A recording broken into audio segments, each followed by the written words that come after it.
This podcast is part of the No Phony Podcast Network, the home of independent awesomeness.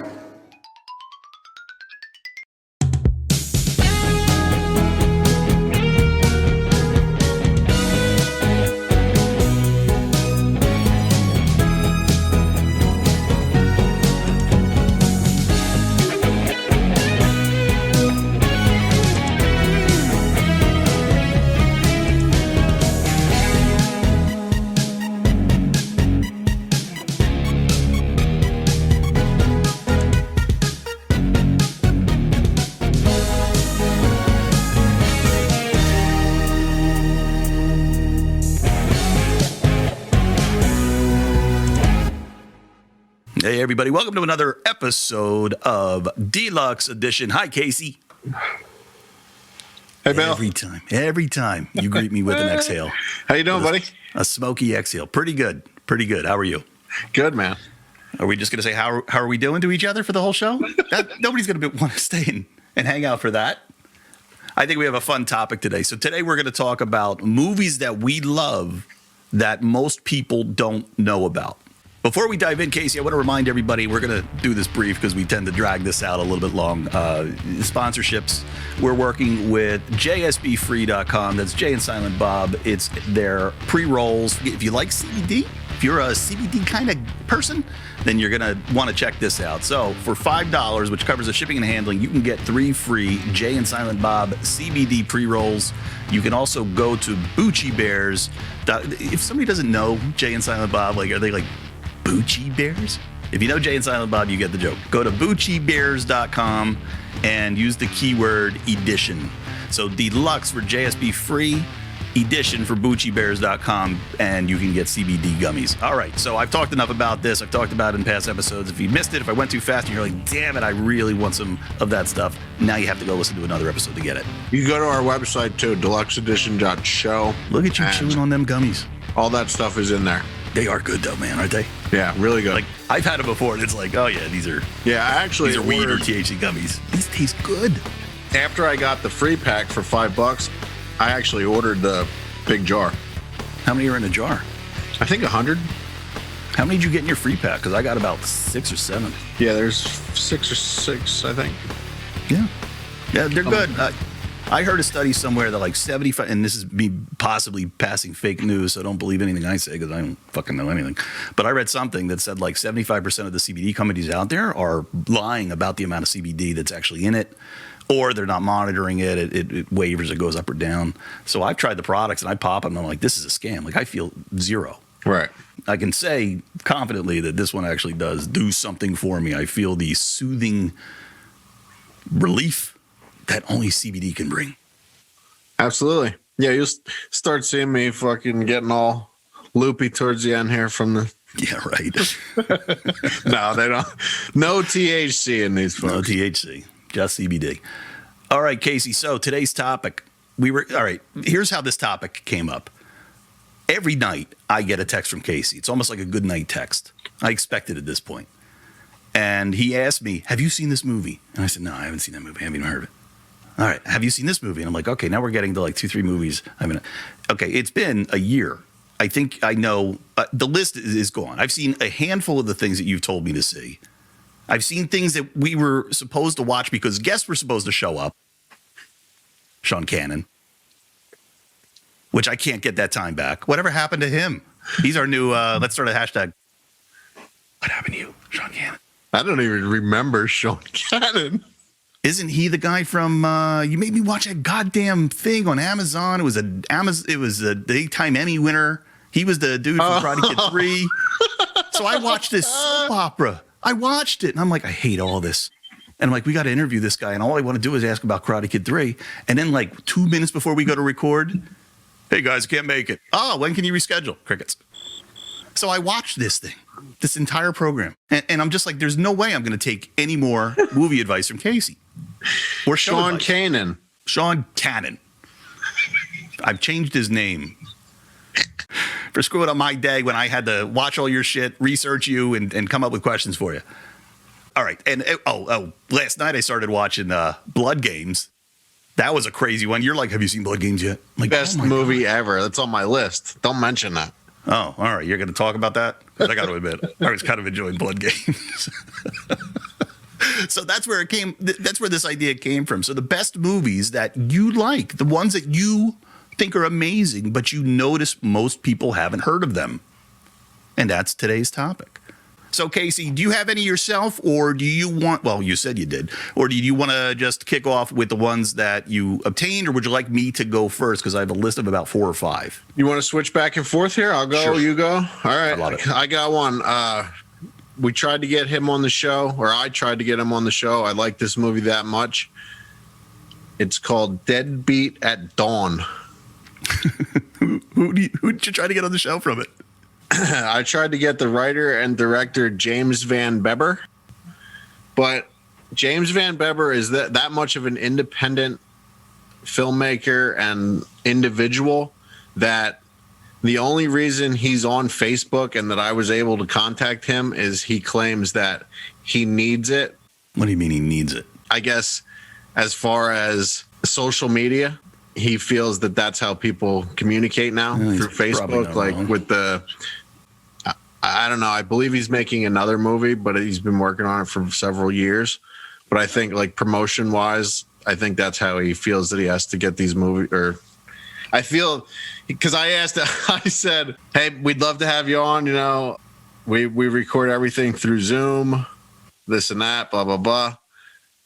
And he said, if it's not Facebook, I don't know how to do anything. So right. Yeah. He said it's Facebook to. Yeah. He said, I don't use anything like that. He's like, I use Facebook because I have to. Yeah. All right. Well, tell us about the movie. Why is this movie and this person so important to you? All right. So the movie, I've talked about Joe Bob Briggs before. I saw it on the last drive-in on Shudder, and James Van Beber hired all of his friends to be in this movie. It is as raw as a movie can get. Filmed at places where he probably shouldn't have been filming at, illegally. There were no permits for anything. There's a scene in the movie that, like, he's actually in the movie, and they're like the fight scenes look real. They might be real fight scenes, is what you're saying? Yeah, they might be real fight scenes. There's a section in the movie where he's hanging out of a car and he's being driven down an alley and he's hanging out of the car, and you can like physically see the pain in his face. He catches like a steel beam hanging out of the wall. What? Like on his shoulder, and actually like rips his shoulder open, and like they just keep shooting. Oh my god! Because nobody knew how to turn the camera off. It sounds like the dude was a madman. Production. Like one shot, like they had to get in and out because it was illegal to be filming where they were filming. Right. And so if we ever get to Ohio, like if we ever want to travel to Ohio to interview someone, I would love to interview this guy. So he's in. Is there any famous people in Ohio? Is Ohio where famous people go, or Hollywood people go rather? I think Dave Chappelle lives in Ohio. I heard that. I heard he's got a pretty big place out near a small town, and he invites the whole town to come over and watch his comedy shows, and he brings big guests in. I heard that that's a hot fucking ticket. Yeah. That's right. All right. So Ohio, I just got to cover. We're in Pennsylvania. We're in Pennsylvania. If you think I'm making fun of Ohio, trust me, you got it better than we do. Did you ever hear the movie? There's a movie, and I can't remember what it's called, but you triggered it when you talked about his guerrilla style of filmmaking, right? This movie was called, it even has Disneyland in the title, possibly, or something related to Disney. And they filmed the movie. It's got its own story, but they filmed it walking around in Disneyland. So they're basically filming a movie while people are just hanging out in Disneyland. I'll have to get the name of it. I'll have to put it in the show notes. But that was a weird one. I've never heard of that one. Yeah, what was that? I'll have to look that one up. No, but if anyone has Shudder, definitely go on to The Last Drive-In with Joe Bob Briggs and check out Deadbeat at Dawn by James Van Beber. Actually, looking here now at the interweb, it says it's on Tubi for free also. Tubi? I think they're out of business already. Tubi is still alive and well. You can watch Deadbeat at Dawn on there. There's a lot of great horror movies on Tubi. All right. Well, that sounds like a good one. What was it called again? It's called Deadbeat at Dawn by James Van Beber. I keep missing it. Deadbeat at Dawn? Deadbeat at Dawn. What? Like a deadbeat dad at dawn? Like a dead beating at dawn? What does it mean? We'll have to watch to find out. So You want me to read the synopsis? Oh, what? It's got a plot? Yes. Yeah. All right. Quickly, hit me. All right. So when a gang leader retires, the leader of a rival gang arranges the murder of his girlfriend and merges the two formerly opposing gangs. The former gang leader wreaks havoc on the newly unified group as he seeks revenge. Oh, so he actually hired actors and did all this? Yeah. He made it like a real movie. Yeah. Oh, yeah. It's 2 hours and 20-minute runtime. And by hiring actors, yes, he did. They were all his friends in college. As soon as I said it too, I was like, maybe the gang are just randos walking down the street, and he punches him in the face, and the guy punches back, and it's like, you don't know this, poof, poof, but you're going to be a gang member in a movie. Whap, whap, poof. That's some guerrilla style filmmaking. Yeah, man. Definitely check it out. All right, so my movie. Have you ever seen Kung Fury? No. Kung Fury. So it's a short. It's not even a full movie, but they're working. This short did so well and got so many accolades and so much good feedback that they're working on an actual movie, and they're calling it Kung Fury 2, which I think is going to be a full length. I don't remember how long it is. Maybe only 30 minutes. I don't remember. But you will remember the movie, right? So it's set in the 80s. It's every 80s trope brought back into this independent, low-budget movie. So the animation is terrible. It's just atrocious in an awesome way. I just pulled it up here. Kung Fury is a 2015 English language Swedish martial arts comedy. That's something you don't hear every day. Right, yeah. The old English language Swedish martial arts comedy featurette, written and directed by David Sandberg, pays homage to the 80s martial arts and police action films. The film stars Sandberg in the title role, Jorma Taccone, Leopold Nielsen, and a cameo appearance by the Hoff, David Hasselhoff. Oh, you spoiler. All right, well then, you know what? The greatest thing about it is they're just writing this thing and they're like, what do we got to do? Well, let's send this guy back to go fight Hitler. Like, it's a great movie when somebody has to go kill Hitler. You already, that's all you need to know. Looking at the character's name, some of the characters, Hacker Man, Triceracop. That's right. No, don't read anymore. People, please just go see this movie. Just go see it. If you're like us, just go see it. You'll thank us. It'll all make sense. I did a terrible job explaining it because it's unexplainable. Those are sometimes the best movies. Yeah. All right. What's next on your list? All right. Next on my list, Bill, we're going to go with Blood Games. Oh, all right. You said I started watching last night. You started diving into Blood Games last night. You haven't finished yet? No. It's pulp. Right off the bat, I knew right away it was Grindhouse stuff. Right. So I knew exactly where we were going with it. So spoiler alert, I would like to have Gregory Scott Cummins on the show. He's been in the show Bosch. He's been in he's Mac's dad on Always Sunny in Philadelphia, and he's in this great movie, Action USA. Fucking incredible movie. They spent so much money on that's another one I should probably mention in this. He's in this Blood Games, and he's in this other great movie I keep trying to tell Bill about called Hack-O-Lantern. So Blood Games. When an all-girl baseball team beats a group of rowdy rednecks from a small town, they soon find themselves the prey in a deadly bounty hunt. Now they are playing for their lives. Yeah. Right? So Ken Cart's not anybody you've ever heard of except for maybe Gregory Scott Cummings. So who was he in the movie? He was... Oh, he's Roy. Yeah. All right. I know who Roy is in the movie. Got it. All right. I can't tell you too much more, but I'll tell you the one thing that I thought... I don't want to reveal anything about the movie, but the one thing that I thought was really weird is I'm watching this and I'm like, oh man, this thing is old. It felt like a 1973 Grindhouse type movie. And I'm watching it and I'm like, some of their clothes look a little newer. So I went on the IMDb, and I think it's like from like 1989 or 1990 or something. 1990. It's actually recent, but it looks really fucking old. And I don't think that's any. I don't think it was an intention to make it look old. No.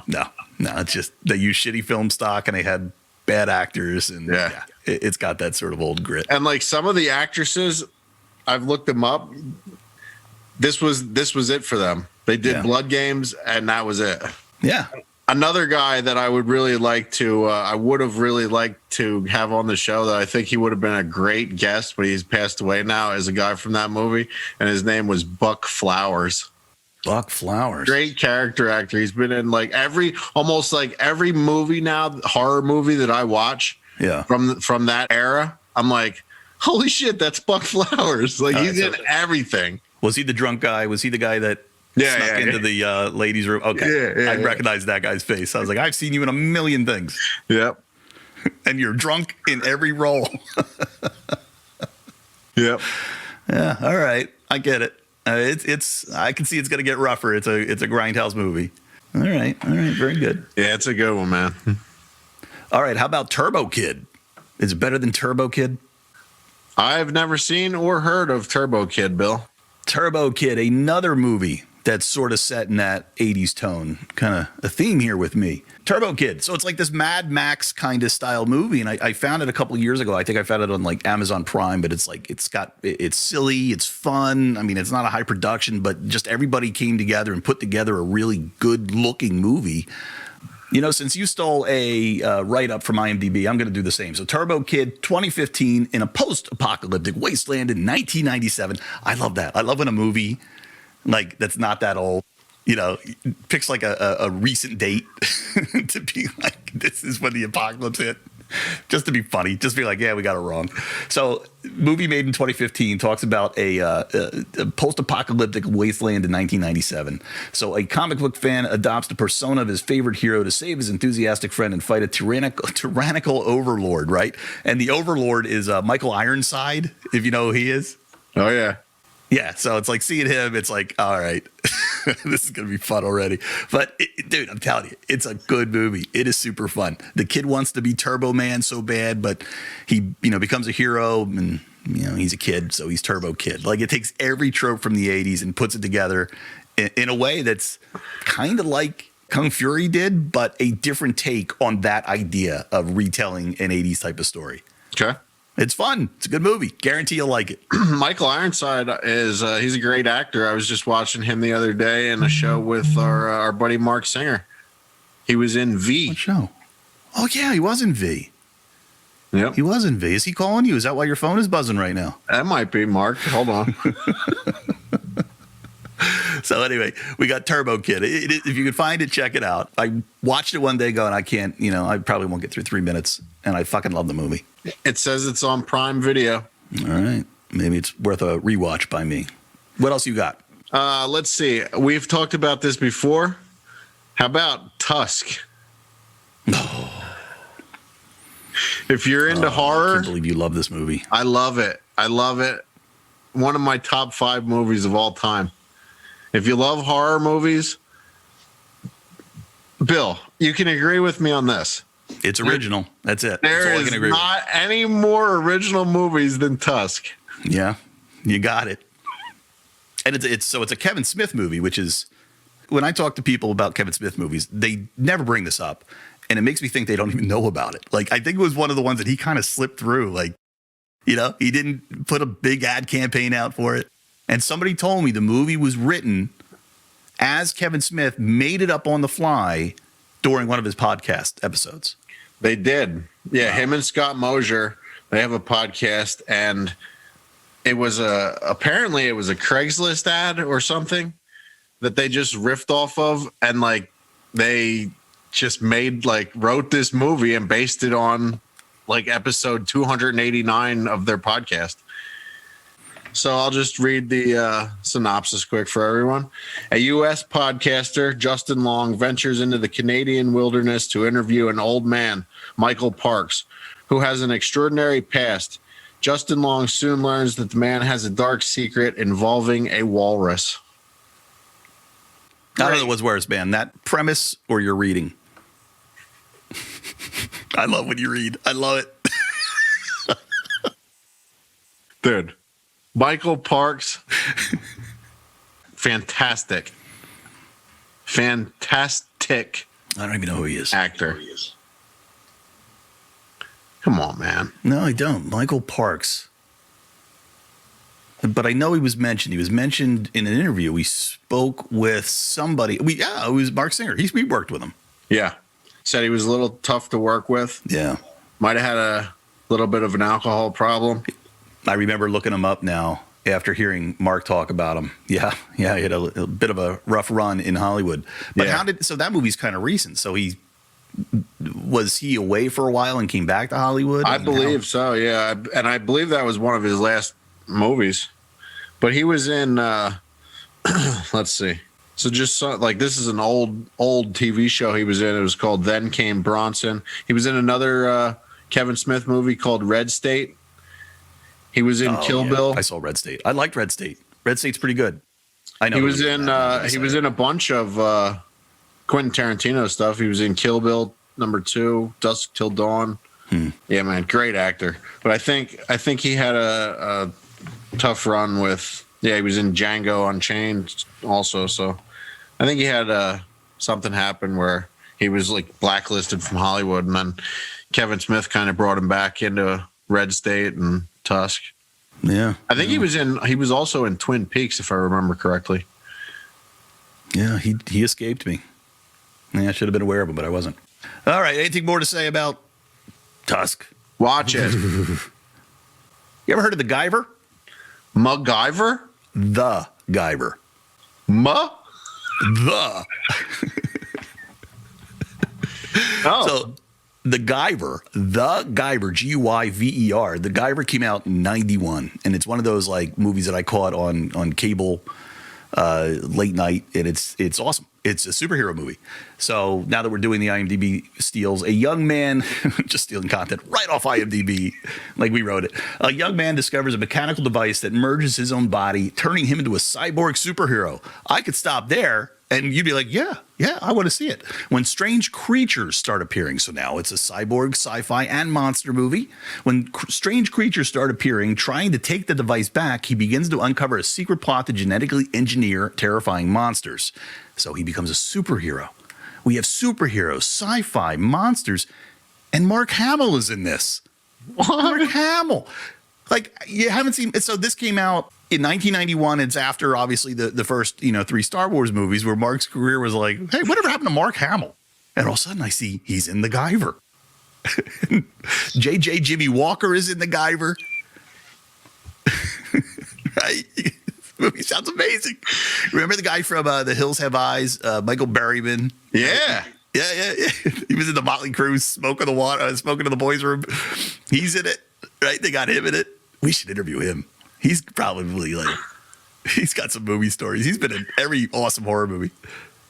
It's good, man. The Guyver. Check it out. The Guyver. Yeah. So we got a list, big list of movies from people.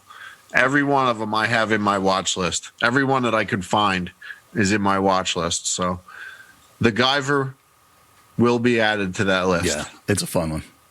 All right, what else is on your list? So I have no other ones.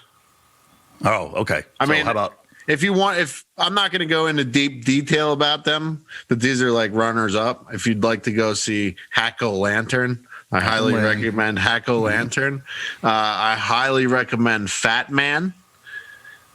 Let's get into Fat Man a little bit. All right, tell us about Fat. This is another one you were trying to make me watch, which you still haven't watched, which you have to watch. I watched the director. So the 2 directors, who I think we were trying to have on the show, did 2 other movies, and you made me watch those. Right, yeah, and they were so you owe me 4 hours. They were very indie movies. And the story that I would like to get out of the brothers would be how they went from making movies for less than 10 grand to then getting $20 million to make Fat Man with Mel Gibson. Yeah, that's interesting. I gotta admit, like, I'd like to know how you make that jump. Right. So, all right, Fat Man is a Christmas movie, but I do not recommend watching it with children. It is an adult film. I don't want to spoil too much, but Santa Claus gets shot in the face. Well, the trailer, so Santa, it's kind of like turns Santa this peace-loving guy on his head, and he's an angry, guns blazing. Well, he's being hunted.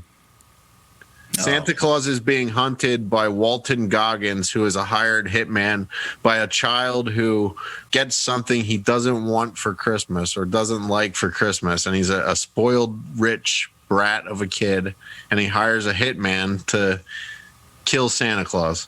It could be a true story. I could totally believe some spoiled kid out in Beverly Hills. I want Santa Claus dead. If you like Mel Gibson and if you like Walton Goggins, because everyone likes Mel Gibson, Casey. Well, let's not get into that, because you and I personally had a discussion about Mel Gibson. He's one of the finest gentlemen out there. You can't take away his acting skills. No. He's a fine actor. Everyone else has forgiven Mel Gibson, Bill. Let it go. Oh, okay. I didn't realize everyone forgave him. I'm in. All right. He's forgiven. Watch Fat Man. I'll join the masses. I think it's more people have forgotten. Yeah, it's funny. A lot of celebrities have anymore. Yeah. There's enough going on. More people are probably like, "Who the fuck is Mel Gibson?" Yeah. Oh wow, man, time really does move. Like, he was a banner name. Like, getting Mel Gibson in your movie meant everything. Yeah. And suddenly, it's like that with a lot of actors. Yeah. Now he's in Fat Man. Was in Fat Man. Yeah, was in Fat Man. So I highly recommend Fat Man. How about 1 hour photo? Hold on. 1 hour photo with Robin Williams. With Robin Williams. Yeah. I have seen this. Yeah, man, it's good. And it's dark, right? Very dark. It's not a funny movie. It's Robin Williams playing a dark character. And I don't think I've ever seen him in anything that wasn't goofy or some kind of uplifting. Is this with his son? No. Something happens with his son? It's not that one? No. I'm thinking, okay. I have seen 1 hour photo, but it's been a long time. There's another movie that Robin Williams is, something happens to his son. That's pretty dark also. Yeah, I don't know that one. This one, he works in a, they even have photo labs anymore. Remember those old labs where you used to take your rolls of film and turn them into photographs? Remember those days? Remember those days? How do you get your photos? You don't print them anymore. Who prints them? Who prints a photo? When's the last time you had a photo printed? That's how I do my photos. The world looks at them on their phones. I print my photos. Shit, we're going to we're at a stage. Didn't you hear that somebody had just bought? What were they calling that? I have one of those cameras where you actually have to crank it. Isn't that how you do it? No, it's not one of those. You actually have to light the fuse.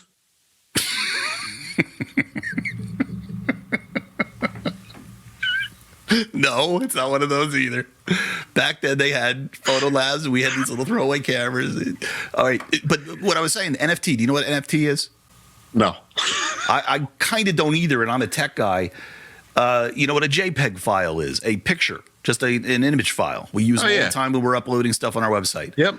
JPEG file sells for $69 million as NFT mania gathers pace. The digital market is like this open. We think we've been into the internet for a while. Like, it's still really new. So the idea here is people are buying digital goods. So somebody had sold their artwork as a JPEG file for $96 million. What? Yep. And this NFT, it's kind of like a proof of sale file. It's just a little digital file. It's like, yep, you're the original owner of this art. So it's a piece of art someone did on their screen computer, like this. Probably. Or they took a picture of it, turned it into a JPEG file. I don't know how it became a JPEG, but it's a JPEG file. $96 million. $96 million. Somebody bought it. I mean, the world is changing, dude. What the fuck? If people are willing to just buy digital shit, they're probably never going to print things out anymore. The world is going online. But yes, so this movie was back, I think it was in the, what year did it come out? 2002. So it was still the period. And I worked in a video store. For 6 years, I worked in a video store. I was that guy. So when he was sitting there like saying like, oh, the cyan is running a little hot and the chemicals, like that was the shit I had to deal with. I had to go make sure that everything was perfectly balanced. So when this movie came out, I was like, oh my God, they made a movie about my job. I'm going to go see it. And I went and I was like, this is fucking dark. So not to destroy the movie, but it's basically, how do I do this without destroying the movie? Okay, Robin Williams, kind of a weirdo, kind of a lonely guy, ends up watching families come and go, and he develops their photos. So if you think about it, it's really an intimate thing. If you're sitting there printing somebody's photos, all right, forget porn or whatever they might be doing with their cameras at night. It's you see their kids party, you see their kids bar mitzvah, you see all these things. You basically watch their kids grow up. You see this family grow. He develops a relationship with the people through their photos. Yes, without them knowing it. Yes, you remembering now? Yeah. Yeah, and then he gets a little bit of information about one of his people that he watches, and he doesn't think it's fair, and he gets involved, and then it gets even darker. So if I say any more, I'll ruin the movie. Yeah, but I just remember going, holy shit, this is Robin Williams. Yeah. He's terrifying in this, and he's not terrifying because he's a mean-hearted killer. He's terrifying because what I saw could be real. Like this could happen. A person like him could exist. Maybe it's not, he finds his family because he works at a photo store. Maybe he works somewhere else and falls in love with somebody. Who knows? But like that kind of crazy seemed awfully real to me. It's a good character study. Yeah. It's a great movie. Yeah, very great movie. I do remember it. So can I ask you questions about when you worked at a... Yeah, what do you want to know? So like, would you ever come across weird photos that people took? Like, oh, yeah. Yeah, so when I worked there, it was the period where film was phasing out and digital was coming in. Uh-huh. So I learned how to people process film, but I knew how to print. Like people are getting all their creepy shit out of the way before they have to go digital. So here's a real thing that used to happen, and I had to be really careful with this.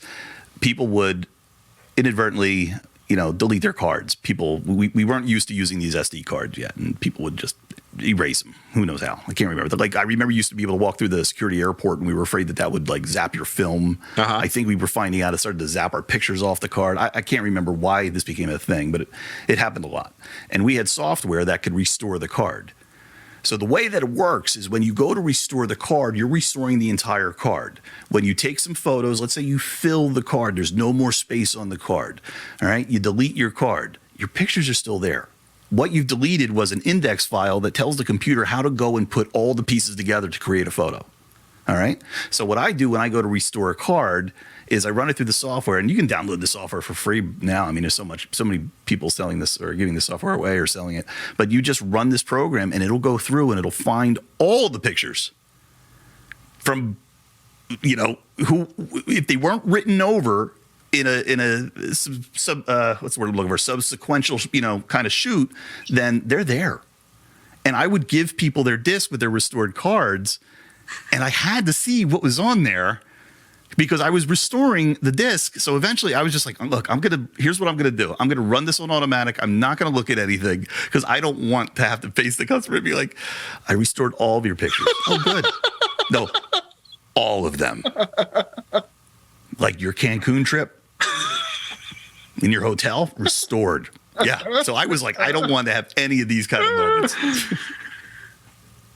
One more question about that, because I'm fascinated by it. Giving someone your intimate photos and they get to look at it.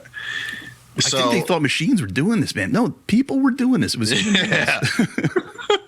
So like if you would see anything illegal, like really illegal, I'm not saying like shit that you don't care about, like maybe drug use or some shit like that, but like something very illegal, like would you have to report it, or like was it, or yes, it was required to report shit like that? Yeah, I don't know if it was my company's decision or it's a legal thing, but we would report it. Yeah, one of the things that I had a relationship with the police in the area, so they would sometimes find rolls of film in suspects' cars. And they'd be like, Bill, you're my guy. You gotta do this. And I would run through. And we had a lab that showed the screen. Probably wasn't a great idea, but we had a lab that showed the screen to people passing by, so people could be like, "Oh, this is interesting. I see how they do this." So I would always have to like duck and wait till nobody came around. And they then didn't have that film like turned the opposite way. No. The owner of this company, I don't know what he was thinking there.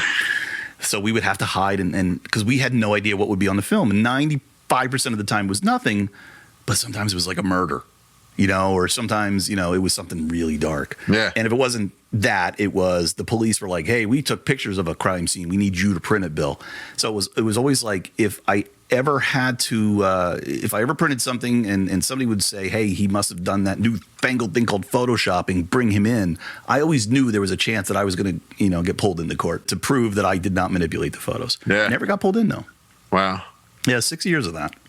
Whew. Fascinating. You think that's interesting? Well, yeah, because I'm sure that there's like degenerates out there that would not report that shit. The rumor that we used to hear, and I don't know if this is true, but there was it's probably one of those like urban legends where everybody, I know a guy and this happened. And then you meet somebody like 5,000 miles away and they're like, I know a guy and this happened to him. And it's the same story. So this is probably one of those cases. But there was a photo lab that had what they called the hot book. And they would take photos of people who had naked pictures, and they would create a second copy of that image, and they would put it in the hot book, and the employees would giggle, ha ha. And the story is one day somebody left the hot book out on the counter, and a customer came in and was sitting there waiting for them to go get their film, starts paging through the hot book, and sees a picture of herself. So that had actually, the story is that had put some laws into place, and there were a lot of things we couldn't do for privacy, but privacy then was really not that big a deal. There's some regulations, but not a lot. Yeah. Now I'm sure there's a ton. I'm sure there's tons of privacy over, when you send your picture overnight or you email your picture to one of these companies. I would hope there's some more privacy. I hope they're not keeping my pictures and making duplicates for their own Robin Williams creepy, behavior. I don't know. Ooh, I don't know what to think about that. What kind of pictures are you taking? I just don't want here's a little picture of, my kid's happy birthday. And some guy's like, happy birthday. Yeah, Robin Williams is. You're walking through the store sometimes, some guy, hey, Bill. Who the fuck I'll even is tell that you, guy? One of the dudes, well, I hope he never listens to this. I don't think he'd ever listen to it. But we had a guy that worked in the. Was he like Robin Williams? Yes, yeah. Oh. I can't even tell you. But I'll tell you one thing. I remember him sitting there and giving the film to the customer, and I was just standing next to him, and he goes, kind of feel like I know your whole family. And so basically grow up. And I was standing next to him, and I was like, yeah, man, I'm like 21. I'm like 22. I know that's not the right thing to say to a customer. And he was probably in his 60s, and I was just like, and I looked at her face, dude, and it melted. I mean, she was just white as a ghost when he said that. Well, thanks. I'm never coming back here again. I never saw her again. Of course not. Never saw her again. I couldn't believe it. So when the movie came out, I was like, there he is. That's him. Based on Bill's coworker. I couldn't believe it. It was spot on. Oh, my God. Wow, man. We have really gone off topic here. Yeah, we did. But that was fun. I like that. That's fucking the weird world of photography. Yeah. Well, I'll tell you what. But I want to hear what people had sent over. I did have one more, and I'll be very quick with it. Have you ever seen Slither from 2006? It's on my list. Yeah. Yeah, it's a great horror movie, and people don't know about it. Yeah. And then when I tell them, how it came to be, they're like, yeah, I definitely want to see it. So it's a James Gunn movie. So James Gunn made the new Suicide Squad movie that's coming out. He's made both of the Marvel Galaxy movies. What are they called? The fuck, I can't believe I'm forgetting. Guardians of the Galaxy. I can't believe I forgot it. So, he's a mainstream filmmaker, but he used to work for Troma. And he used to, and Troma, Troma, talk about, you want to see low budget, gross out horror movies. That's the art. Troma calls what they do art. Okay, I believe it. I think it's art too. So he came as a horror guy from Troma. and they gave him money. Maybe we should ask him how they gave him money to move over from Troma to suddenly he's now making Slither, right?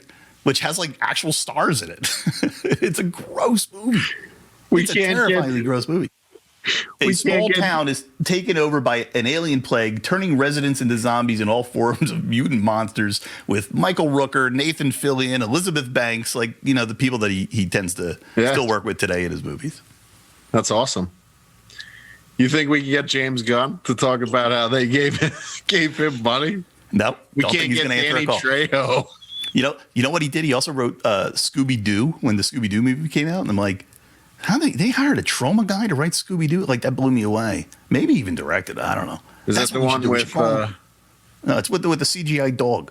Yeah. And the stoned out Shaggy. Yep. Played by Matthew Lillard. We ought to call. Let's do this. Let's call James Gunn people. No, we don't want to talk about any of that Marvel shit. We just want to talk about Slither. Let's see if we can get him on the show talking about Slither. Hey, we tried that with who did we try that with? And we contacted them. They got back to us. They said, who was that? It was somebody big. It was Matthew McConaughey for Texas Chainsaw Massacre, right? They said he's not available at the time to check back in the future. All right, we'll check back. I want to go to Johnny Depp and be like, hey, Johnny Depp, we just want to talk to you about Nightmare on Elm Street. Huh? You do? That's all you want to talk about? Yeah. We just want to talk about Chainsaw Massacre 4. All right. I remember filming that one, man. Chainsaws were swinging tight. You know who else was in that one? His name Renee Zellweger. Oh, I don't know. Well, where were you going? Wasn't Bill Moseley in that one? I don't know. He was in that one. I know he was in part 2. Oh, yeah. Bill Moseley was in part 2. Chainsaws were swinging right and tight. I don't know if fucking McConaughey really says that. Isn't he that guy? Like, he just says like weird shit, and you're kind of like, I don't know, well, smart or stupid. I don't know what the fuck you're saying.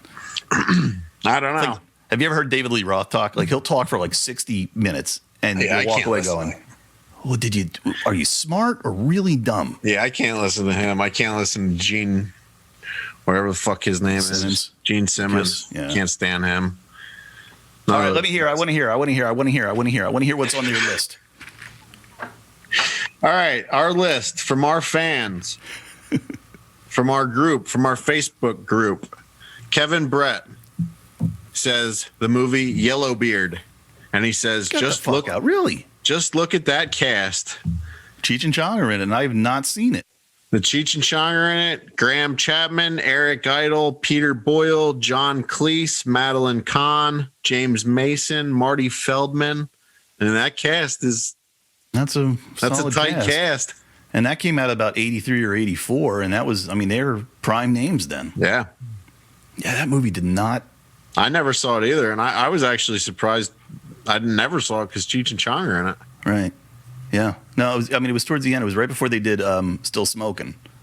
They were they were at the end of their relationship. They were pretty much done. But yeah, I remember that movie in the 80s, and it did not transcend. It did not. Nobody remembers it now, I bet. Wow, good one. Who came up? Kevin Brett came up with that? Yeah, Kevin Brett. Nice grab, Kevin.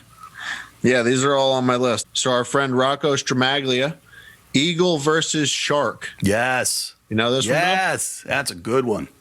I like Jermaine Clement, he was in, if you're not familiar with Flight of the Conchords, probably one of my favorite shows on HBO. It was only 2 seasons. It's a musical duo from not Australia, the other one, New Zealand. Okay. Oh, they get so mad when you say that. They're like, we're tired of being little Australia. I'm like, I understand. Canada's probably tired of being little USA. Listen, everybody's got their role to play. Sorry, Canada. So I pissed off Canada. And I pissed off Ohio. Yeah. I'm not doing good today. We should not air this show. You should listen to my other show, what the other guy says about Canada. Oh, God, really? But that guy, Kevin, now I'm back on Kevin.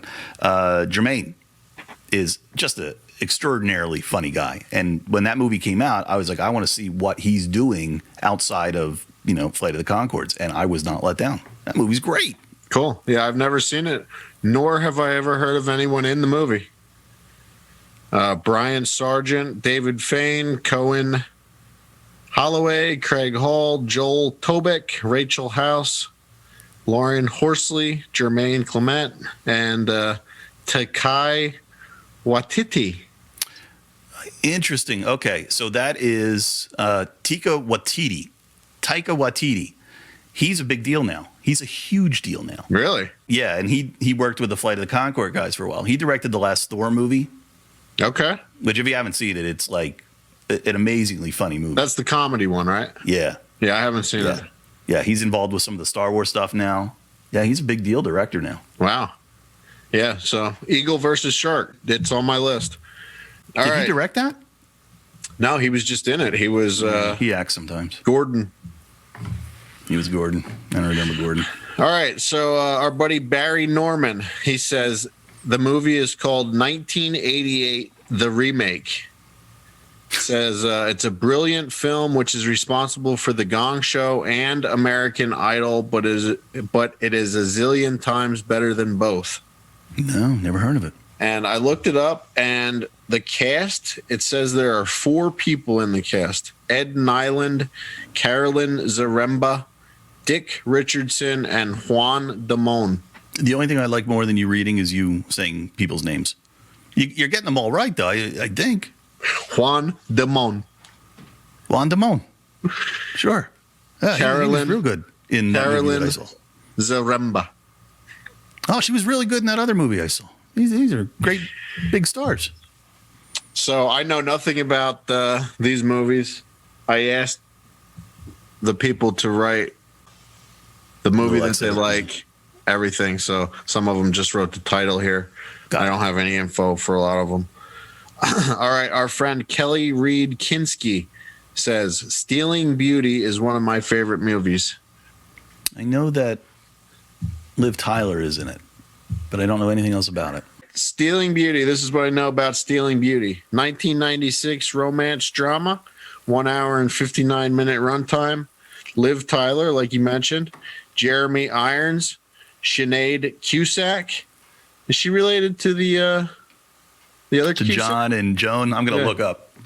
And then we got Joseph Fiennes and Jean Murray. So that's about all I know about that. But Kelly says check it out. Yeah, I don't know that one. It's weird how you just kind of hear something and something sparks. And the movie cover popped into my head. And I just remember seeing her picture on the movie cover. All right, this is another one here from Eric Warman. That's a buddy of yours, right, Bill? That's my childhood buddy. Half of the movies that we have seen together are ones that I talk about on this program. How cool! Nice. All right. What did he say? So you've probably seen this maybe with Eric. PCU. Yeah, I remember PCU. I didn't. Came a little bit after. I think that was in the 90s, 2000s. Do you know? Does it say? I did not look. I didn't get a chance to look PCU up. PCU. Let's see. 1994 film with that guy that creepy guy. Jeremy Piven. Yeah. Jean Favreau. David Spade. I don't remember David Spade being in that. Yeah, I don't either. Megan Ward, George Clinton. Remember the big? I remember that the big party with George Clinton and the P-Funk. No, remember that? No, I don't remember that. I have seen this movie. I even know that like Steve Vai, the guitar player, does some of the music in it. But yeah, I'm forgetting a lot of this movie. Yeah, PCU was pretty good. I remember that. They were. I think they were in search of beer or something, and they just happened to come across like George Clinton and P-Funk. Maybe their bus broke down nearby, and he had to give them a ride, or I forget exactly what. But they played at his party. They were trying to raise money. It was a college movie. It was like a yeah. And they were trying to raise money to keep the frat open or something. They needed money to raise money for something, and then they had George Clinton play at the party, and that's how they raised all the money.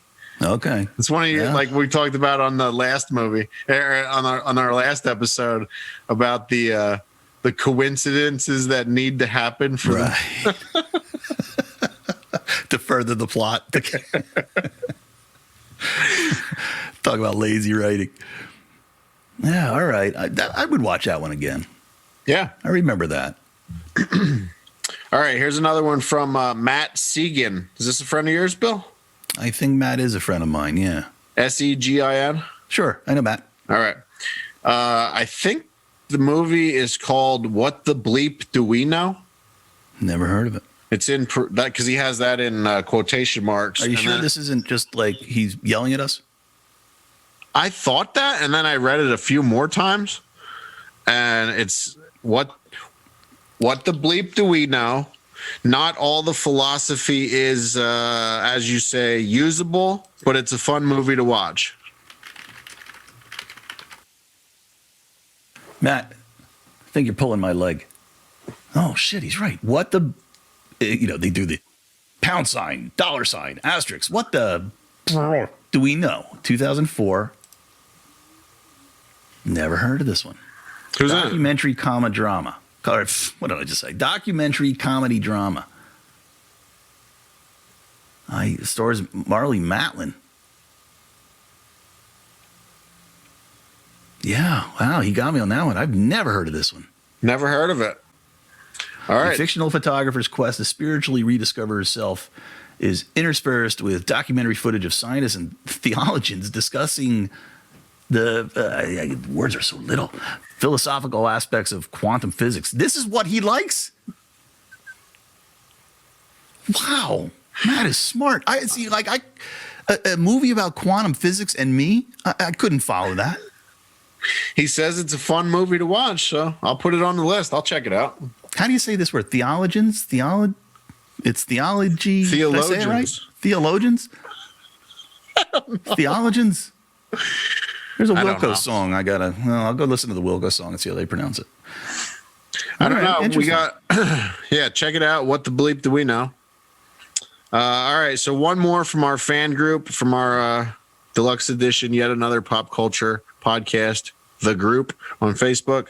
Our buddy Tim Bender, guy I graduated with, Killer Clowns from Outer Space. Yeah. We all know how fun that is. We did a watch along on that. So go head back into our episodes. Forget what number that was, but it was early on. Is that the watch along I got hammered? Yeah. No, that was Commando. Oh, yeah.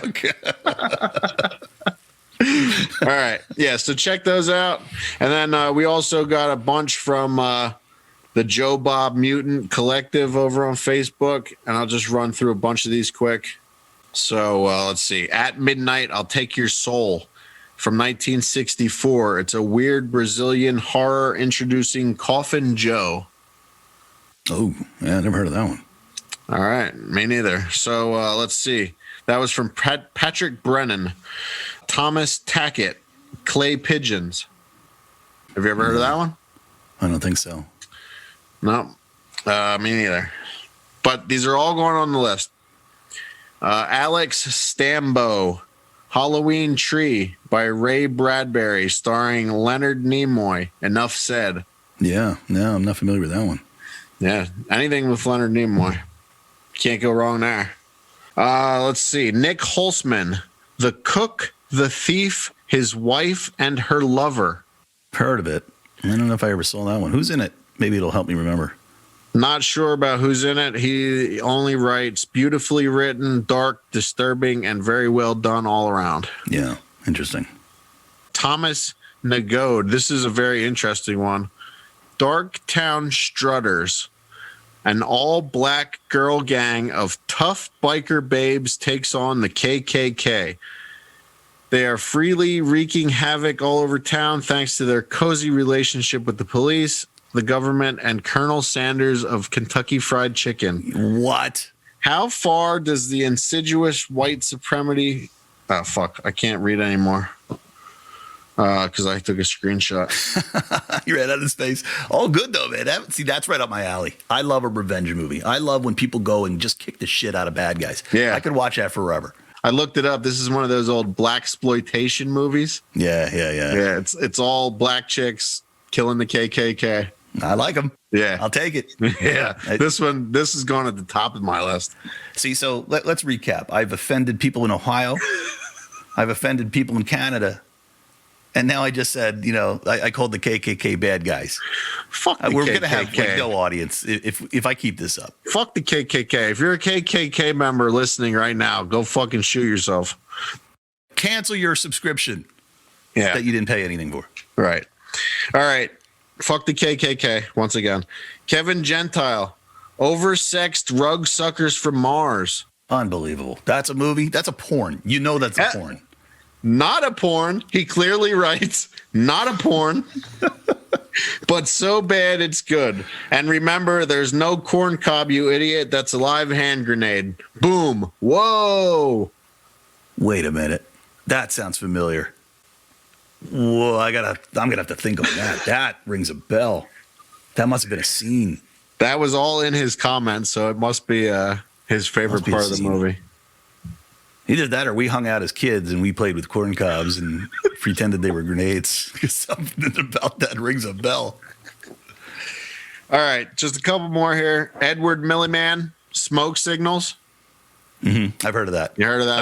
I've had that on my list to watch. And I never got around to watching. That actually got a bunch of likes on the list. So a lot of people like that one.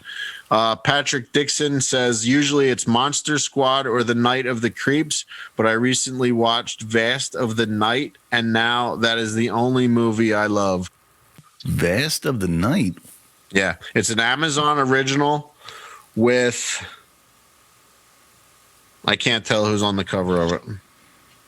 Yeah, I never heard of that one. Is it new? Yeah, it's very new. It's this year, last year.